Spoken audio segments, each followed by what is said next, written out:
शुरुआत कर रहे हैं हम लोग इवोल्यूशन चैप्टर के लेक्चर नंबर 2 का। इससे पहले जो क्लास हुआ था उसमें हम लोग ने पढ़ा था बिग बैंग थ्योरी क्या होता है। ठीक है, पृथ्वी में ध्यान समझना, हम लोग सबसे पहले शुरुआत कैसे किए थे, ध्यान से समझो कि ये जो पूरा यूनिवर्स है, ठीक है, उसका निर्माण कब हुआ होगा। ठीक है ना, यहाँ पास से स्टडी हमारा शुरू हुआ था। ठीक है, तो हम लोग डाटा दिए थे कि 20 बिलियन ईयर अगो, ठीक है, हमारा जो यूनिवर्स है, पूरा ब्रह्मांड है, वो बना है करके। उसके बाद हम लोगों ने उसमें बात किया था, ध्यान समझना, उसमें हम लोगों ने बात किया था कि हमारा अर्थ का उत्पत्ति कब हुआ होगा। तो हम लोगों ने बात किया 4.5 बिलियन वर्ष पूर्व। ठीक है, उसके बाद हम लोग ने पृथ्वी में जीवन का विकास कब हुआ होगा इसके बारे में बात किया। तो क्या बोले, डाटा दिए थे 4 बिलियन वर्ष पूर्व। उसके बाद हम लोगों ने क्या बात किया कि सबसे पहले पृथ्वी में यदि जीवन आया होगा तो आकोष्की स्वरूप आया होगा, उसके बाद क्या आया होगा, कोष्की स्वरूप। तो आकोष्की स्वरूप कब आया है, 3 बिलियन वर्ष पूर्व। ठीक है ना, 3 बिलियन वर्ष पूर्व। और कोष्की स्वरूप कितना वर्ष पूर्व आया है, 2 बिलियन वर्ष पूर्व। और कोष्की स्वरूप में भी पहले कौन से कोष का आए होंगे, सबसे पहले एक कोष की जीव आए होंगे। कौन आए होंगे, एक कोष की जीव। उसके बाद आए होंगे आपके बहुकोष की जीव। कौन से जीव आए होंगे, बहुकोष की जीव। अच्छा, एक क्वेश्चन आएगा कि पहले पादप कोशिका बना कि जंतु कोशिका बना। दिमाग में छाप के रखना, जंतु कोशिका पहले बना, उसके बाद पादप कोशिका बना है। पहले क्या बना है, जंतु कोशिका, उसके बाद पादप कोशिका। क्लियर है। इसके बाद हम लोगों ने बात किया था कि हमारा जो यूनिवर्स था उसका फॉर्मेशन कैसे हुआ होगा। असल में क्या हुआ था, ध्यान समझना, इलेक्ट्रॉन, प्रोटॉन, न्यूट्रॉन, बहुत सारे ऐसे अणु थे। ठीक है, इन अणुओं का क्या होने लग गया था, संघनन होने लग गया था। संघनन होने के कारण एक ऐसा सॉलिड एंटिटी का फॉर्मेशन हुआ जिसमें गुरुत्वाकर्षण बल का प्रभाव काम करता था और अपने आसपास जितने भी पदार्थ थे उनको वो क्या करता था, एकत्रित करता था। धीरे धीरे वो जो सॉलिड एंटिटी था उसका आकार क्या होने लग गया, बढ़ने लग गया। फिर उसमें क्या हुआ, महाविस्फोट हुआ। टेम्परेचर क्योंकि अंदर का क्या हो रहा था, ज्यादा, महाविस्फोट हुआ। तो उसके फलस्वरूप, ठीक है, महाविस्फोट के फलस्वरूप बहुत सारे क्या बन गए, आपके नोब्यूलाई बने। क्या बने, नोब्यूलाई। और ये जो नोब्यूलाई था उसी में से एक नोब्यूलाई था, वो हमारे किसका निर्माण किया, गैलेक्सी का। हमारे गैलेक्सी का नाम क्या है, मिल्की वे। क्या नाम है, मिल्की वे। यहां तक क्लियर है कि नहीं। फिर जो हमारा गैलेक्सी था उसी गैलेक्सी में एक है हमारा क्या, सोलर सिस्टम। क्या है, सोलर सिस्टम। और सोलर सिस्टम का ही एक पार्ट है क्या, हमारा अर्थ। क्या है, अर्थ। तो इस तरीके से बिग बैंग थ्योरी द्वारा किसका निर्माण हो गया, हमारे अर्थ का। अब ये जो प्रारंभिक अर्थ था, यानी सबसे शुरू में जो हमारा पृथ्वी बना था, उस पृथ्वी में ध्यान समझना, क्रोड वाला हिस्सा में ज्वालामुखी उद्गार हो रहा था। ज्वालामुखी उद्गार के फलस्वरूप, ठीक है ना, ज्वालामुखी उद्गार के फलस्वरूप किसका निर्माण हुआ, आपके भूपर पट्टी का। किसका निर्माण हो गया, भूपर पट्टी का। ये बोलता है बिग बैंग थ्योरी कि हमारा जो यूनिवर्स था उसका निर्माण कैसे हुआ होगा, उससे हमारे आकाशगंगा का निर्माण कैसे होगा, उस आकाशगंगा से हमारे सोलर सिस्टम का विकास कैसे हुआ होगा, और उस सोलर सिस्टम में हमारा पृथ्वी का विकास कैसे हुआ। क्लियर है। अब पृथ्वी बन गया है, पृथ्वी हमारा बन गया है। अब इस पृथ्वी में जीवन का उत्पत्ति कैसे हुआ, ठीक है ना, हमारे पृथ्वी में कैसे सबसे पहला जीव आया होगा, इसके बारे में बहुत सारा थ्योरी चला। ठीक है ना, हर एक वैज्ञानिक आया, कई लोग आए और उन्होंने अपना थ्योरी दिया। क्लियर है। उन्हीं सब थ्योरी को पढ़ना है। 6 से 7 थ्योरी दिया गया है। सबसे लास्ट में जो थ्योरी दिया गया, जो सभी वैज्ञानिकों के द्वारा मान्य, वो था ओपेरॉन और हेल्डाने का थ्योरी। किसका, ओपेरॉन और हेल्डाने का थ्योरी। 2 वैज्ञानिक था, ओपेरॉन और हेल्डाने, और इन दोनों ने जो थ्योरी दिया उसका एक्सपेरिमेंट करके देखा था किसने, मिलर एवं यूरे ने। किसने देखा था, मिलर एवं यूरे ने। ओपेरॉन और हेल्डाने ने थ्योरी दिया, लेकिन वो प्रायोगिक सत्यापन करके दिखाया था क्या, नहीं। तो उसको एकदम से प्रैक्टिकल करके किसने शो किया था, मिलर और यूरे ने। क्लियर है। तो सबसे पहले जीवन का उत्पत्ति कैसे हुआ, इसको समझाने के लिए बहुत सारा थ्योरी दिया गया। तो एक एक करके इन सब थ्योरी को हम लोग पढ़ेंगे। क्लियर है। टोटली थ्योरी बेस्ड है, कहानी की तरह तुम लोग सुनते जाना, ठीक है, और लिखना भी है वैसी। ठीक है। तो सबसे पहला जो थ्योरी दिया गया, ठीक है ना, कि पृथ्वी का विकास कैसे हुआ होगा, पृथ्वी में नए जीवों का विकास कैसे हुआ होगा। पृथ्वी का निर्माण हो गया बिग बैंग थ्योरी से। अब पृथ्वी में जीवन कैसे आया होगा, तो सबसे पहला जो थ्योरी दिया जाता है उस थ्योरी का नाम है विशिष्ट सृष्टिवाद। विशिष्ट सृष्टिवाद, स्पेशल क्रिएशन थ्योरी। ठीक है, ये धार्मिक मान्यता के ऊपर आधारित है।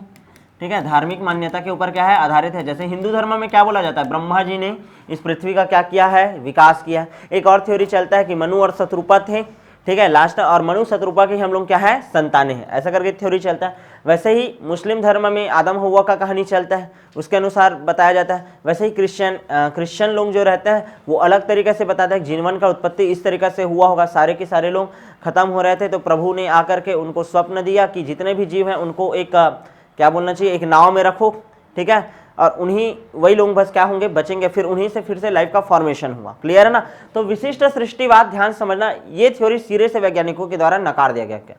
ये क्लियर है, क्योंकि इसका वैज्ञानिकों को क्या चाहिए रहता है, प्रूफ। क्या चाहिए रहता है, प्रूफ। हमको प्रूफ दो तब हम लोग मानेंगे। तो विशिष्ट सृष्टिवाद वही धार्मिक मान्यता के ऊपर आधारित है, इसके बारे में तो तुम लोग कुछ भी लिख सकते हो। क्लियर है कि नहीं? अलग अलग धर्म के अनुसार पृथ्वी का उत्पत्ति अलग अलग तरीके से हुआ ये बता दिया जाता है, लेकिन इसका कोई वैज्ञानिक प्रमाण नहीं है। ठीक है, इस कारण इस थ्योरी को क्या कर दिया गया, खारिज कर दिया गया। दूसरा होता है आकस्मिक अकार्बनिक उत्पत्तिवाद। ठीक है ना, दूसरा थ्योरी में क्या बोल रहा हूं मैं आपको, आकस्मिक अकार्बनिक उत्पत्तिवाद। आकस्मिक अकार्बनिक उत्पत्तिवाद, ध्यान समझना क्या होता है। पृथ्वी पर कभी कभार प्रलय वगैरह आता है, प्रलय आता है तो सारे के सारे, ध्यान समझना, सारे के सारे जितने भी समुद्र, पेड़, नदी, पहाड़ हैं, इन सब का स्ट्रक्चर क्या हो जाता है, पूरी तरीके से बदल जाता है। क्लियर है नहीं? और ऐसा बार बार प्रलय होता है तो फिर से एक नया जीव आता है।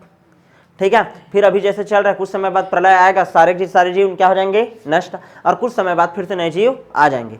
इसको बोला जाता है आकस्मिक अकार्बनिक उत्पत्तिवाद।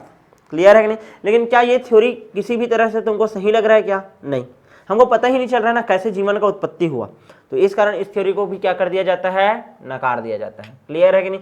इस सिद्धांत के ना तो ज्यादा समर्थक है ना तो ज्यादा आलोचक है। क्लियर है ना? इसके बारे में जानना। पहला है विशिष्ट सृष्टिवाद, धार्मिक मान्यता वाला। दूसरा है आकस्मिक अकार्बनिक उत्पत्तिवाद। इसके अनुसार क्या होता है, बीच बीच में प्रलय आता है पृथ्वी में, प्रलय आने के कारण सारे जीव क्या हो जाते हैं, नष्ट। ठीक है, फिर से एक नए सिरे से जीवन का शुरुआत होता है, वो नए सिरे से जीवन चलते रहता है, फिर से प्रलय आएगा, फिर से नष्ट हो जाएंगे, फिर से नया जीवन। लेकिन कैसे आया इसके बारे में बता पा रहा है क्या? नहीं। तो इस कारण ये थ्योरी भी क्या हो गया, गलत। तीसरा होता है बीजाणुवाद। कौन सा वाद? बीजाणुवाद। ठीक है ना, बीजाणुवाद क्या बोलता है, ध्यान समझना। हमारा जो पृथ्वी था, इस पृथ्वी में कहीं से स्पोर आया, समझ आ रहा है कि नहीं? हमारा ये जो गोला है, इस गोले में कहीं से क्या आया होगा, स्पोर आया होगा, बीजाणु आया होगा, और उन बीजाणुओं से किसका निर्माण हुआ होगा, जीवन का। समझ आ रहा है कि नहीं? इसको बोला जाता है बीजाणुवाद। लेकिन कहानी ये आ गया कि वो स्पोर आया कहां से, और स्पोर के अंदर क्षमता कैसे था जीवन उत्पत्ति करने का। जैसे अभी वैज्ञानिक क्या संभावना कर रहे हैं कि मंगल ग्रह में जीवन का उत्पत्ति करना है। ठीक है, मंगल ग्रह में यदि हमको जीवन का उत्पत्ति करना है, ध्यान समझना, तो हम लोग ऐसा, वहां तो पानी है, पानी का खोज हो चुका है। ठीक है, तो ऐसा सोच रहे हैं कि वहां हम लोग क्या करते हैं, स्पोर डाल देते हैं। समझ आ रहा है कि नहीं? पेड़ पौधे के स्पोर डाल देंगे तो वहां पास क्या हो जाएगा, पेड़ पौधे उग जाएंगे, पेड़ पौधे उगेंगे तो कहीं ना कहीं प्रकाश संश्लेषण शुरू हो जाएगा। और तुम लोग ये सोचने का भी कोशिश करो ना कि इतना बड़ा यूनिवर्स है, उसका एक छोटू सा कण मात्र सा कौन सा ग्रह है, हमारा अर्थ। ऐसा कितना भी अर्थ हो सकता है, क्या पता कहीं और कोई जीव, कोई जीवन वहां चल रहा होगा और वो हमारे बारे में पढ़ रहे होंगे, वो लोग सोच रहे होंगे। समझ आ रहा है कि नहीं? तो संभावनाओं से हम लोग इनकार कर सकते हैं क्या? नहीं। एकदम छोटा सा पार्ट है ना अर्थ तो। क्लियर है कि नहीं? हमारा सौर मंडल का एक छोटा सा ग्रह क्या है आपका, पृथ्वी। ठीक है, वैसे बहुत सारे ग्रह हैं और वैसे बहुत सारा सौर मंडल है। ब्रह्मांड तो अनंत है, असीमित है, तो ऐसा कोई और जगह होगा जहां जीवन होगा। और जो भी हमारे पृथ्वी के अलावा दूसरे ग्रह का प्राणी, उसको हम लोग क्या बोलते हैं, एलियन बोलते हैं। क्या बोलते हैं? एलियन। कोई दूसरे ग्रह का आदमी होगा, उसके लिए हम लोग एलियन होंगे। समझ आ रहा है कि नहीं? तो नकार सकते हैं इस चीज को क्या? नहीं। तो बीजाणुवाद क्या थ्योरी बोलता था कि बाहर से क्या आया होगा, स्पोर आया होगा, बाहर से स्पोर आया होगा और वो पृथ्वी में जीवन का क्या किया होगा, उत्पत्ति किया होगा। क्लियर है ना? बाहर से क्या हुआ होगा, बीजाणु आया होगा और वो जीवन को उत्पत्ति किया होगा। लेकिन ये बीजाणु आया कहां से, इसका कोई प्रूफ दे नहीं पाया। इस कारण ये थ्योरी भी क्या हो गया आपका, गलत। क्या हो गया, गलत। अब तीसरा सबसे घटिया थ्योरी था स्वतः जननवाद। स्वतः जननवाद, दो वैज्ञानिकों ने इसको दिया था। ठीक है ना, पहला वैज्ञानिक था अरस्तु। अरस्तु कोई वैज्ञानिक नहीं है, अरस्तु है दार्शनिक। क्या है? दार्शनिक। कई लोग बोलते हैं ना दुनिया देखे न हमन करके, ठीक है ना, हाँ वैसी है। ये क्या करता था, इधर उधर पूरे विश्व में भ्रमण करता था। और ऐसे बोलते हैं ना ये ज़्यादा जगह घूमे हुए, एक पास अनुभव ज़्यादा है, ऐसा वाला कहानी जी। समझ आ रहा है कि नहीं? तो अरस्तु क्या था, एक दार्शनिक था। हर जगह उसका नाम सुनोगे तुम लोग, केमिस्ट्री में भी आ जाएगा, फिजिक्स में भी आ जाएगा वो, ठीक है, बायोलॉजी में भी आ जाएगा। ठीक है, तो अरस्तु क्या था, एक दार्शनिक था। उसने इस थ्योरी को दिया था स्वतः जननवाद के बारे में। और एक वैज्ञानिक था वॉन हनमोल्ड, ठीक है ना, इसने दिया था। एक बार देख लेना इसका नाम, ठीक है ना। दोनों वैज्ञानिकों ने अपना अपना थ्योरी दिया था। ये क्या बोला, थ्योरी ऑफ एबायोजेनेसिस बोलते हैं इसको, थ्योरी ऑफ एबायोजेनेसिस। मतलब अकार्बनिक चीजों से, ध्यान समझना, अकार्बनिक चीजों से क्या होता है, जीवन का उत्पत्ति होता है, ठीक है ना। निर्जीव पदार्थों से क्या होता है, जीवन का उत्पत्ति होता है। ये थ्योरी ये बोलता है निर्जीव पदार्थों से, ठीक है ना, निर्जीव से क्या बने होंगे, सजीव प्राणी बने होंगे, ऐसा करके ये थ्योरी देता है। अब इसका कॉन्सेप्ट क्या था, अरस्तु घूमने गया था तो एक नदी के किनारे खड़ा था, नील नदी के किनारे, ठीक है। अब सुबह का टाइम हुआ तो वो देखा कि बहुत सारे घड़ियाल हैं, मगरमच्छ हैं, ठीक है, और क्या बोलते हैं आपके खरगोश बोल रहा हूँ, आपका कछुआ वगैरह है, वो सब क्या है वहाँ पास धूप सेक रहे थे। तो क्या बोला, अरे बाप रे, ये तो रात में नहीं था, अभी कैसे अचानक आ गया। तो क्या बोला, जब नील नदी के रेत पर सूर्य का प्रकाश किरण पड़ता है तो उसके फलस्वरूप नए जीव उत्पन्न होते हैं। कोई सेंस है क्या इसमें, नहीं समझ आ रहा है नहीं, क्या बोला है अरस्तु, जब नील नदी के रेत पर, ध्यान समझो, जब नील नदी के रेत पर सूर्य का प्रकाश किरण पड़ता है तो उसके फलस्वरूप नए जंतु का क्या होता है, उत्पत्ति, क्योंकि उसको नया लगा ना, ठीक है, क्योंकि रात के टाइम में वो सारे जंतु थे क्या, नहीं, अचानक से उसको सुबह के टाइम में दिखाई दे दिया। अब वो ऐसा देखा, वो थ्योरी बोला, तो फिर वो बताएगा, जैसे तुम लोग कोई इलाका रहता है, वहाँ पास कोई आदमी गया, अब उसको थोड़ा डर था, फिर उसको ऐसा लगा कोई पीछे से जकड़ लिया, तो वो बोलेगा भूत रहता है उधर, ऐसे करके फिर 10 लोगों को बताएगा, फिर 10 लोग भी बताएंगे हाँ इस गली में मत जाना, इस गली में भूत रहता है करके, उसको भी वैसे फील होगा, जकड़ लिया ऐसा, मेरे को भी ऐसा हुआ, ऐसे ही तो अफवाह फैलता है ना, ठीक है। तो सेम टू सेम ये अरस्तु का कहानी वही नील नदी वाला है। इससे भी खतरनाक आदमी ये था, ठीक है, ये काम वाम करके आया, उसका शर्ट था पसीने से भीगा हुआ, वो गेहूं के दाने में फेंक दिया, इसको अपने शर्ट को, ठीक है, अपने कमीज को, कपड़े को फेंक दिया, और 21 दिनों तक रखा गेहूं के दाने में। 21 दिनों तक जो कपड़ा था, ठीक है ना, टूना टोटका वाला बोल रहा हूँ मैं इसको, ठीक है ना, गेहूं के दाने के साथ क्या रख दिया, अपने कपड़े को रख दिया। तो देखा कि वहां पास चूहा उत्पन्न हो जाता है। क्या उत्पन्न हो जाता है, चूहा। ऐसा थ्योरी दिया गया कि 21 दिनों तक पसीने से भीगी हुई यदि शर्ट को गेहूं के दानों के साथ रख दिया जाए तो वहां पास क्या उत्पन्न हो जाते हैं, चूहे उत्पन्न हो जाते हैं। समझ आ रहा है कि नहीं। तो ये थ्योरी है किसका, स्वतः जननवाद का। किसका थ्योरी है, स्वतः जननवाद का। और ये स्वतः जननवाद जो थ्योरी है, स्वतः जननवाद जो थ्योरी है, इसको डिस्कार्ड करने के लिए फिर अगला नया जननवाद थ्योरी दिया गया, ठीक है ना। इसको हम लोग बोलते हैं जीवात जीवोत्पत्ति सिद्धांत। जीवात जीवोत्पत्ति सिद्धांत, थ्योरी ऑफ बायोजेनेसिस बोलते हैं इसको। क्या बोलते हैं, थ्योरी ऑफ बायोजेनेसिस। वो एबायोजेनेसिस था, ये क्या है, बायोजेनेसिस है। क्या है, बायोजेनेसिस। अच्छा, एक और बात दिया जाता है स्थिरतावाद। स्थिरतावाद क्या बात करता है कि पृथ्वी में जीवन पहले से था, अभी है और आगे भी रहेगा। क्लियर है कि नहीं। ये थ्योरी ऑफ क्या है आपका, स्थिरतावाद। क्या बोलते हैं इसको, स्थिरतावाद बोलते हैं। क्या बात बोलते हैं, स्थिरतावाद। आता नहीं है, ठीक है, फिर भी दिमाग में रख लेना। ये वाला पता है कि नहीं, स्वतः जननवाद। क्लियर है, कितना वाद हो गया टोटल, 4। सबसे पहले विशिष्ट सृष्टिवाद, फिर आकस्मिक कार्बनिक उत्पत्तिवाद, फिर बीजाणुवाद, फिर क्या पढ़ लिए, स्वतः जननवाद। कौन सा वाद पढ़ लिए, स्वतः जननवाद। स्वतः जननवाद को डिस्कार्ड करने के लिए हमारा कौन सा सिद्धांत आया, जीवात जीवोत्पत्ति सिद्धांत, थ्योरी ऑफ बायोजेनेसिस। किस किस वैज्ञानिक ने दिया है, 2 वैज्ञानिक बहुत ज्यादा फेमस है, फ्रांसिस्को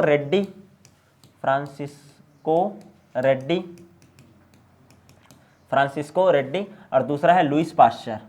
कौन है, लुईस पाश्चर, ठीक है। लुईस पाश्चर को ही मेन माना जाता है जीवात जीवोत्पत्ति सिद्धांत के बारे में। क्लियर है ना।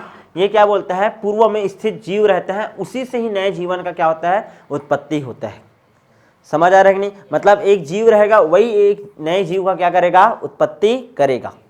समझ आ रहा है कि नहीं, ठीक है। फ्रांसिस्को रेड्डी ने दिया है और लुईस पाश्चर ने दिया है। लुईस पाश्चर को फादर ऑफ माइक्रोबायोलॉजी भी बोला जाता है, ठीक है ना। लुईस पाश्चर के 2 बेटे थे, दोनों बेटे का डेथ हो गया था, तो उन्होंने अपना पूरा जीवन समर्पित कर दिया था विज्ञान के प्रति। क्लियर है ना।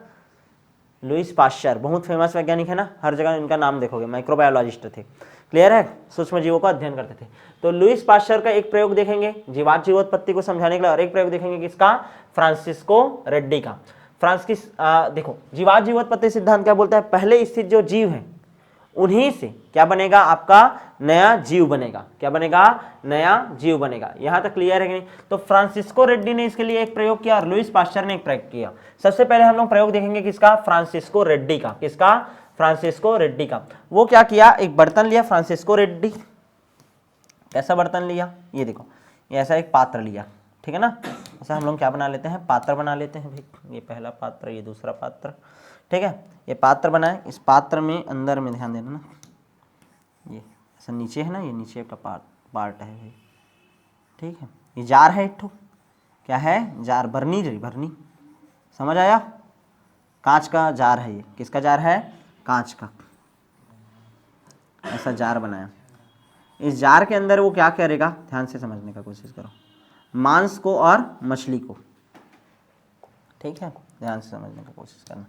क्या करता है वो, मांस और मछली, मांस प्लस मछली, ठीक है ना, मांस और मछली को क्या करता है, प्रवेश करा देता है, इसके अंदर रख देता है, मांस को और मछली को। क्लियर है। मांस और मछली को ध्यान से समझना ना, ये जार को हम लोग क्या कर दिए हैं, पूरी तरीके से पैक कर दिए, क्या कर दिए, पैक कर दिए, ऐसे रखे। और एक पात्र में मांस और मछली को ऐसे क्या रख दिए हम लोग, खुले में रखे। कैसे रखे हैं, खुले में रखे। तो कुछ दिन बाद वो देखा कि जो मांस और मछली है, जो वाला बर्तन पैक है, ठीक है ना, उसमें किसी भी प्रकार के डिम्ब का, शिष्ट का फॉर्मेशन नहीं हुआ, किसी भी प्रकार का शिष्ट का फॉर्मेशन नहीं हुआ। लेकिन जो खुला था, ठीक है, तो मांस और मछली है तो कौन आएगा इसके ऊपर, मक्खी आएगा। कौन आएगा, मक्खी। और मक्खी यहाँ पास क्या देगा, अंडा। अंडा से क्या बनेगा, लार्वा। क्या बनेगा, लार्वा। तो इसमें जो खुला था उसमें क्या था, लार्वा क्या था, उपस्थित था। क्या था, लार्वा उपस्थित था। क्लियर है कि नहीं, क्लियर है। तो ये बताया कि ध्यान समझना, ये जो मांस और मछली का टुकड़ा रहता है, इसके ऊपर यदि इसको हम लोग खुला रखते हैं, ठीक है ना, तो इसके ऊपर अंडे देंगे, लार्वा उत्पन्न होगा, और उस क्या हुआ, तुम्हारा नया जीव का क्या हो जाएगा, उत्पत्ति हो जाएगा। क्लियर है। लेकिन ये प्रयोग ना उतना ज़्यादा बहुत सारे वैज्ञानिकों के द्वारा क्या हुआ, मान्य नहीं हुआ। तो इसके प्रयोग से भी ज़्यादा बेस्ट प्रयोग किसने किया, लुईस पाश्चर ने। किसने प्रयोग किया, लुईस पाश्चर ने, ठीक है ना। लुईस पाश्चर क्या प्रयोग करते हैं, ध्यान समझना। लुईस पाश्चर क्या करते हैं, ध्यान देना। लुईस पाश्चर का हम लोग क्या देख रहे हैं, प्रयोग देख रहे हैं ना। लुईस पाश्चर अपने प्रयोग के लिए मांस लेता है, क्या लेता है, मांस लेता है, यीस्ट लेता है और शक्कर लेता है, ठीक है ना। मांस लेता है, यीस्ट लेता है और शक्कर। कई ठोक बुक में मांस, यीस्ट और शक्कर न लेकर के एथिल अल्कोहल लिखा है, यीस्ट लिखा है और क्या लिखा है, शक्कर लिखा है। क्लियर है ना। तो देख लेना तुम लोग, ठीक है, उन सब को, ठीक है। क्या क्या चीज़ बोला हूँ मैं, मांस लिखा हूँ, यीस्ट लिखा हूँ, यीस्ट, और क्या लिखा हूँ, शक्कर। क्या लिखा है, शक्कर। कई बुक में मांस न लिख करके क्या लिखा है, वो अल्कोहल लिखा है। क्या लिखा है, अल्कोहल। इन तीनों को मिला करके बोलते हैं शोरबा। क्या बोलते हैं, शोरबा। क्या बोलते हैं, शोरबा, ठीक है, शोरबा या शोरबे ऐसा करके बोलते हैं वर्ड। क्लियर है ना। तो वो अपने प्रयोग में क्या किया है, ध्यान से समझना, ठीक है। एक मिनट रुको, ये डायग्राम मैं सीधा तुम लोगों को दिखा देता हूँ, ठीक है। लुईस पाश्चर कैसे प्रयोग किया, ध्यान से समझना, ठीक है। शोरबा लिया, मांस का शोरबा लिया, बॉइल्ड सॉल्यूशन लिया, इसको क्या किया, अच्छे से उबाला, तगड़े से क्या किया, इसको उबाला। एक पात्र में लिया, इन सब चीज़ों को इसमें डाल दिया पानी करके, ठीक है, और इसको क्या किया, मस्त अच्छे से गर्म किया। अच्छे से जब गर्म करेगा ये, ठीक है ना, अच्छा खासा गर्म करेगा, तो इसमें जितना भी माइक्रो ऑर्गेनिज्म रहेगा वो क्या हो जाएगा, पूरी तरीके से नष्ट। क्या हो जाएगा, नष्ट। ध्यान से समझना, इसमें जो भी माइक्रो ऑर्गेनिज्म रहेंगे, ऑर्गेनिज्म, ठीक है, वो क्या हो जाएंगे, नष्ट हो जाएंगे। क्या हो जाएंगे, नष्ट, क्योंकि ज़्यादा टेम्परेचर पर माइक्रो ऑर्गेनिज्म क्या हो जाते हैं, नष्ट। अच्छा, इसमें ना एक स्वान नेक नली बनाया। स्वान नेक मतलब समझ रहे हो, ऐसा मुड़ा हुआ नली लगाया, इस टाइप का मुड़ा हुआ नली। क्लियर है, ऐसा इस टाइप का मुड़ा हुआ नली लगाया इसके एक सिरे में। क्लियर है। अब जैसे ये वाष्पित होगा, जैसे ये क्या होगा, वाष्पित होगा, तो वाष्पित होकर के सारा का सारा जल यहाँ पास जाएगा, और ये थोड़ा ज़्यादा ऊंचाई में है, तो वाष्पित होकर के कुछ का यहाँ नीचे आ जाएगा। तो ये वाला जो जगह हो जाएगा वो क्या हो जाएगा, पूरी तरीके से ब्लॉक। क्या हो जाएगा, ब्लॉक। अब बताओ, क्या बाहर से कोई भी चीज़ इसके अंदर जा सकता है, क्या नहीं। क्लियर है। और इसको बहुत दिन तक इसको क्या रख दिया, ऐसे ही रख दिया। क्लियर है। गर्म किया, माइक्रो ऑर्गेनिज्म फ्री हो गया, यहाँ पास पानी आ गया, तो कोई भी माइक्रो ऑर्गेनिज्म अंदर जा सकता है, क्या नहीं। समझना। दूसरा कहानी क्या किया गया, ध्यान दो इधर, ठीक है। ये तो हो गया, माइक्रो ऑर्गेनिज्म फ्री कर दिया था, जलवाष्प यहाँ पास आ गया था, इसके अंदर कोई भी दूसरा बाहर से माइक्रो ऑर्गेनिज्म जा सकता था, क्या नहीं। फिर क्या प्रयोग किया गया, यहाँ पास रुई लगाया गया, ऑक्सीजन को प्रवेश कराते हैं करके देखा, बाहर से कोई सूक्ष्म जीव जा रहा है, क्या नहीं, केवल ऑक्सीजन भेजा, तो भी इसके अंदर किसी भी प्रकार के माइक्रो ऑर्गेनिज्म का फॉर्मेशन नहीं हुआ। तीसरा कहानी क्या किया, इस नेक को क्या कर दिया, तोड़ दिया। अब उसके अंदर ऐसे रखा, कुछ दिन बाद इसके अंदर फिर से वही सिस्ट का फॉर्मेशन होने लग गया।